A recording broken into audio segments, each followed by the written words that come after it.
Et c'est de ce contact-là dont je voudrais parler. Parce qu'on a beaucoup de projets dans nos vies. Il y a des choses qu'on a envie de voir se réaliser.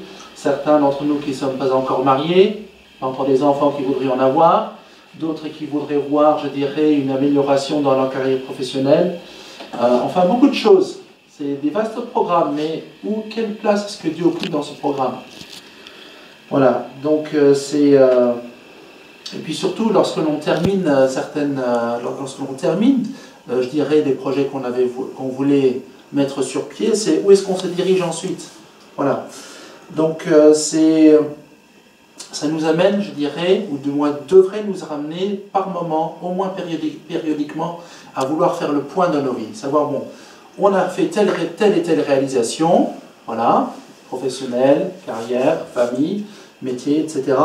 Mais quelle est la place que Dieu occupe là-dedans et où est-ce qu'on en est dans notre marche avec lui? Donc c'est important de ne pas, d'avoir à l'esprit quelques points de repère. Voilà. Parce que c'est important des fois, lorsqu'on fait ce point-là dans nos existences, de se rapprocher de Dieu et de dire, voilà Seigneur, j'ai besoin de nouveau d'être renouvelé par toi, j'ai besoin de recevoir ton enseignement. Mais, question, comment faire? Voilà. Alors il y a plein de réponses possibles à ce genre de questions. Comment faire pour recevoir l'enseignement de Dieu, se rapprocher de lui, se sentir mûrir par l'action de son esprit en nous? Et je voudrais évoquer quelques-uns de ces points de repère. Voilà. Le verset, je dirais, phare un peu que je voudrais évoquer, c'est dans Habakkuk, donc c'est le chapitre 2, verset 1, qui dit « J'étais à mon poste et je me tenais sur la tour et je veillais pour voir ce que l'Éternel me dirait. » Je relis parce que c'est des mots assez simples mais qui sont chargés d'importance. « J'étais à mon poste et je me tenais sur la tour et veillais pour voir ce que l'Éternel me dirait. » Hein, ça sous-entend quelque part un peu une espèce d'éveil, une espèce de, je dirais, de mise en alerte pour éviter de tomber, je dirais, dans une espèce de passivisme. Hein, la tour, comment est-ce qu'on peut le comprendre déjà? Moi, j'y pense des fois un petit peu comme un radio, un émetteur, un émetteur et un récepteur. On a le récepteur et Dieu nous envoie des ondes. Mais est-ce que nous, on est en contact avec lui de façon permanente? Je crois que pour au moins 99% d'entre nous, voire même 100%, je dirais que la réponse, elle serait inévitablement non. Parce que quand bien même on voudrait, quand bien même l'on pense à vouloir avoir une discipline de prière, on a souvent besoin d'être repris, n'est-ce pas? Voilà. Donc, et je continuerai en disant que pour le premier point de repère, ce serait de privilégier des moments calmes dans la prière avec Dieu. Privilégier vraiment des moments calmes. Pourquoi calmes? Parce que je parlais tout à l'heure des activités que l'on a, de cette espèce de tourmente du quotidien, lever 8 heures, vite se précipiter pour aller vers nos activités, récupérer les enfants à l'école, les ramener, avoir nos post-it de rappel par rapport à notre agenda de la journée.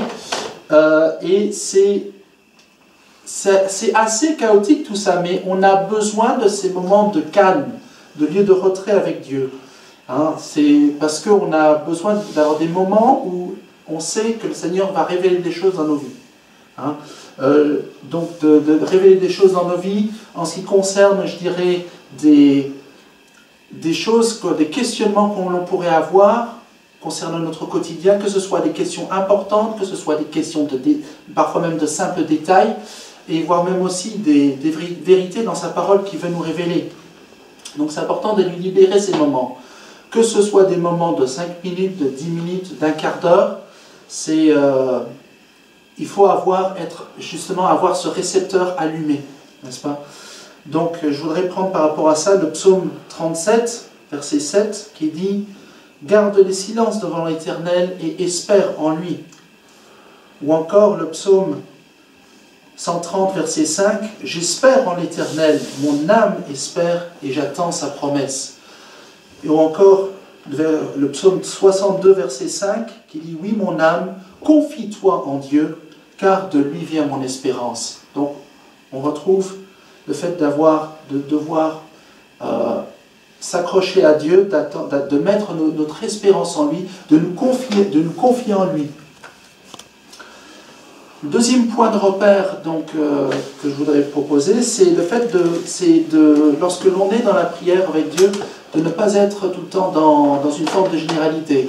Combien souvent on a tendance à, je dirais, à aborder le chemin un peu facile de la répétition, hein.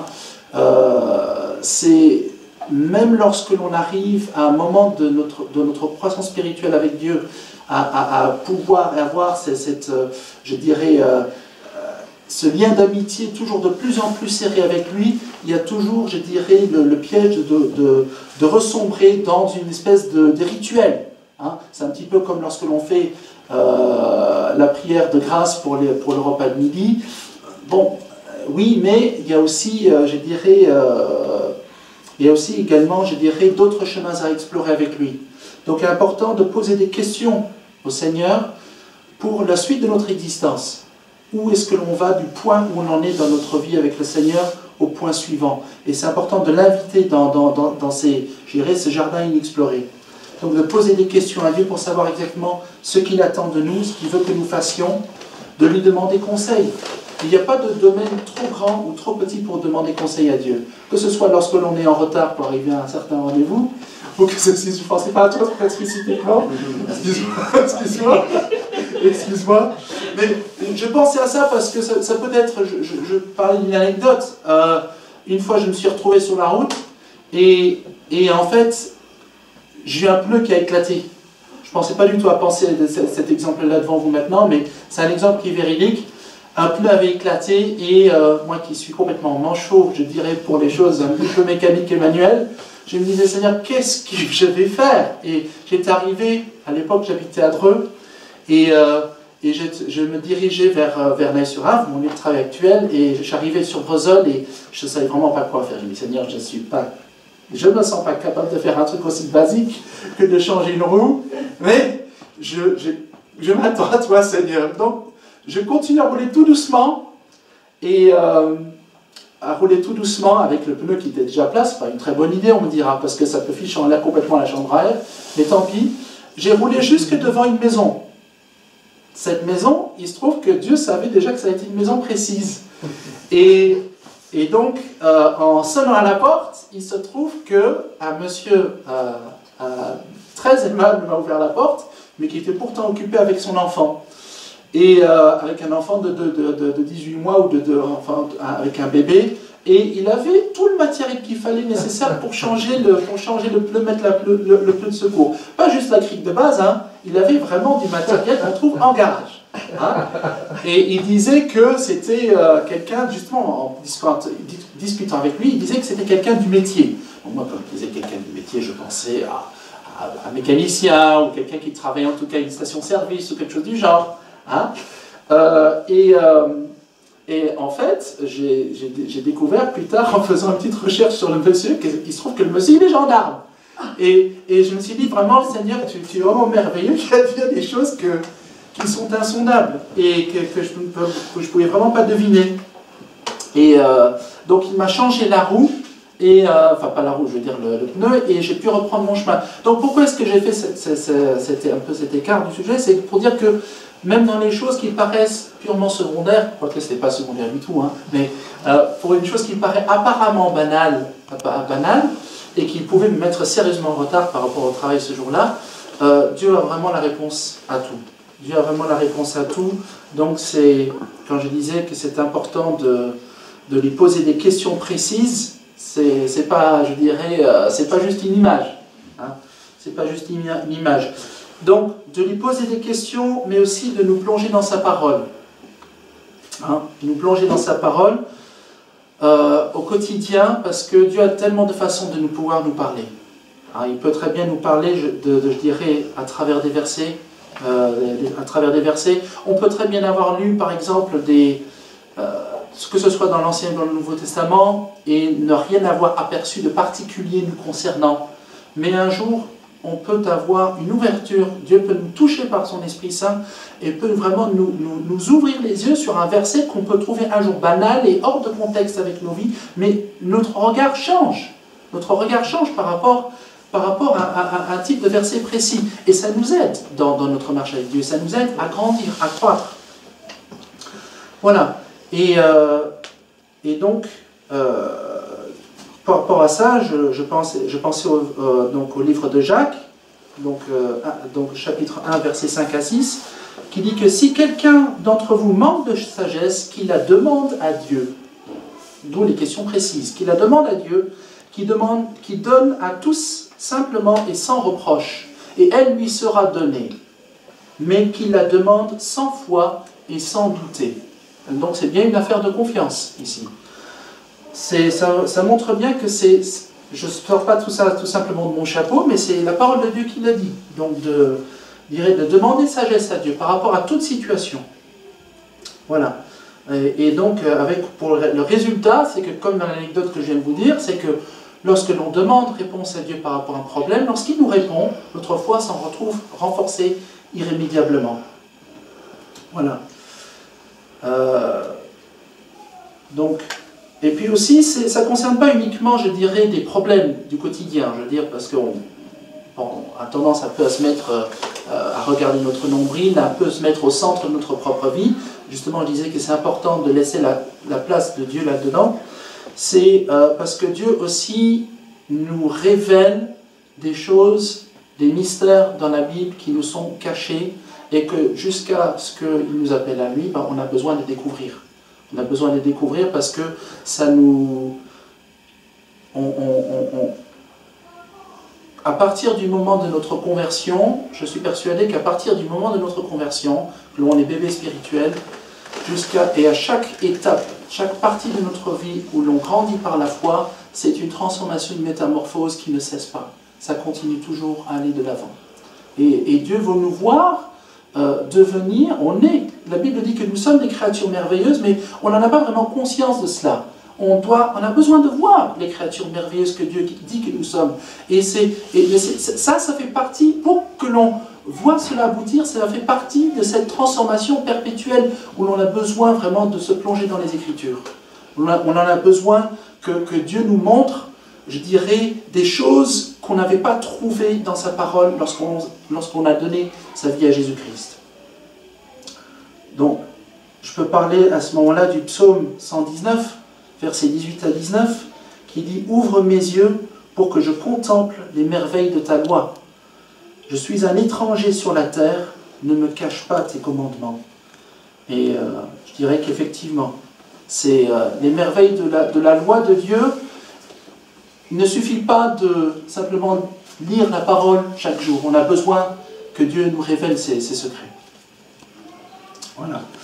Le point de repère suivant que je voudrais aborder, c'est quelque chose qui est un peu un casse-tête pour, je dirais, presque tout le monde. C'est qu'on a un problème, je disais, de confiance. J'en avais parlé à la base. C'est est-ce que l'on ne va pas paniquer lorsque l'on rencontre un obstacle? J'avais donné l'exemple. Mais aussi un problème de patience. Hein?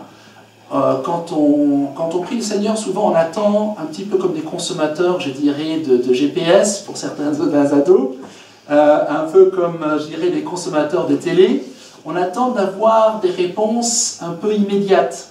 Et lorsque ces réponses ne surgissent pas, on s'énerve, on trépigne, on remet, je dirais, en doute la fidélité de Dieu. Et des fois même jusqu'au dessein parfois même jusqu'au dessein qu'il a prévu dans nos vies. Et parce qu'on n'a pas le même regard que Dieu sur l'univers. Dieu est éternel. Et je dirais que la parole de Dieu dit que pour lui, 1000 jours sont comme une heure, et une heure c'est comme 1000 jours pour nous. Donc on n'a pas cette même perception de la réalisation de son plan merveilleux dans nos vies. On ne l'a pas. Donc du coup, on est des fois dans le risque de ne pas être patient justement, et de dire, bon, puisque je n'entends pas, je n'ai pas l'impression d'avoir en ce moment, même si ça dure pendant 1 mois, pendant 3 mois ou pendant une année, je n'ai pas l'impression de recevoir cette lumière de Dieu. Eh bien, le chemin que je m'étais destiné à moi-même, de déménager dans tel pays, d'aller dans tel ou tel pays, de chercher des opportunités pour que mes enfants puissent suivre des études plus intéressantes pour eux, ou encore autre chose, lorsque l'on veut forcer les événements et qu'on n'a pas cette patience d'attendre que Dieu nous apporte la solution, on s'écarte parfois de sa volonté et on peut être amené justement à faire des décisions dont les conséquences s'avèrent pénibles. Voilà. On peut très bien dire « Ah, je veux aller aux États-Unis, c'est le lieu où je dois absolument être parce que j'ai entendu qu'il y a telle et telle opportunité dans ma profession. » Oui, peut-être, mais peut-être que ce n'est pas le moment de Dieu non plus. Donc du coup, ce pourquoi... Ça va? Je vais reprendre. Donc pour reprendre, j'essaie de retrouver un petit peu. Voilà, je disais donc, c'est le danger de prendre des décisions hâtives, c'est que ça peut soit ne pas toujours correspondre à ce que Dieu a lui-même décidé comme dessein dans nos vies, parce qu'on n'y fait des fois pas suffisamment confiance. On pense mieux savoir que le Seigneur lui-même ce qui est bon pour nous. Donc du coup, de faire les choses à toute hâte. Et après, parfois, il peut y avoir, je dirais, des chemins de désert et de souffrance qui s'en suivent. Donc c'est important, je dirais, de s'attendre à lui. Vraiment de s'attendre à lui. Donc, par rapport à ça, j'ai deux versets. Il y a notamment Job 34, verset 39, et Job 35, versets 12 à 14. C'est comme je disais, même si l'on peut perdre patience ou être dans un moment d'énervement, ou voire même ne pas ça, le fait des fois de rester dans un long silence sans entendre la voix de Dieu, humainement, on peut comprendre que ça peut parfois être déstabilisant. Et pourtant, c'est important, je dirais, de toujours avoir les regards fixés sur lui. Job 34, verset 39, qui dit « S'il cache sa face, qui pourra le voir ?» Et en fait, qui pourra le voir? Et qu'il soit silencieux ou caché, pourtant, il règne. Donc c'est savoir que Dieu est au contrôle, malgré tout. Et Job 135, versets 12 à 14, « C'est en vain que l'on crie, Dieu n'écoute pas, le Tout-Puissant n'y a point égard, bien que tu le dises, que tu ne le vois pas, ta cause est devant lui, attends-le. » Attends-le. Voilà. Donc je voudrais prendre un exemple justement de cas dans la Bible, d'un personnage connu qui avait un roi d'Israël, Saül, donc qui avait été choisi par Dieu, qui avait reçu son onction pour régner sur Israël. Et lorsqu'il était justement il devait entreprendre un projet de guerre contre, il me semble, c'était les Philistins. Donc, et tu n'es pas vraiment certain par rapport à l'issue de la bataille. Parce que les Philistins, c'était quand même mine de rien, un peuple sur le plan militaire très organisé, techniquement avancé, et qui, d'après une recherche que j'ai faite, qui proviennent, je dirais, des populations grecques. Donc les populations grecques de l'Antiquité, qui étaient vraiment à la pointe de la technologie militaire de leur temps. Hein, du moins, ils en faisaient partie. Et comme ils ne recevaient pas la réponse de Dieu, à un moment donné, en désespoir de cause, il a voulu consulter un peu ce qu'on appelle les médiums de notre temps, l'équivalent des médiums. Il a été voir une femme qui pouvait invoquer les esprits.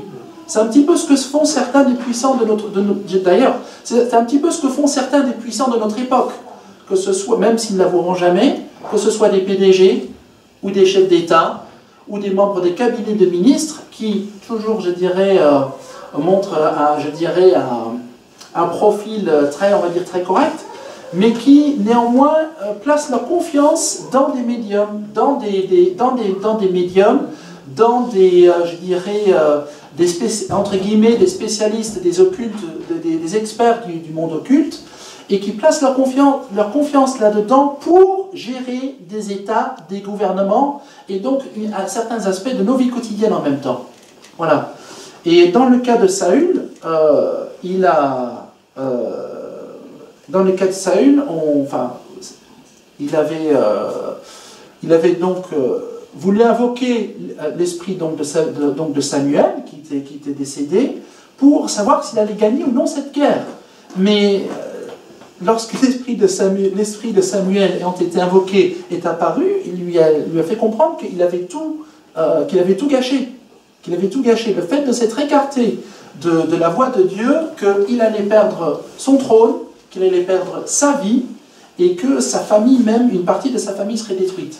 Et c'est ce qui est en suivi. Ça a été la conséquence du fait de ne pas placer sa confiance en Dieu, de ne pas s'attendre à lui, de ne pas être patient. Voilà. Donc, c'est... excusez-moi.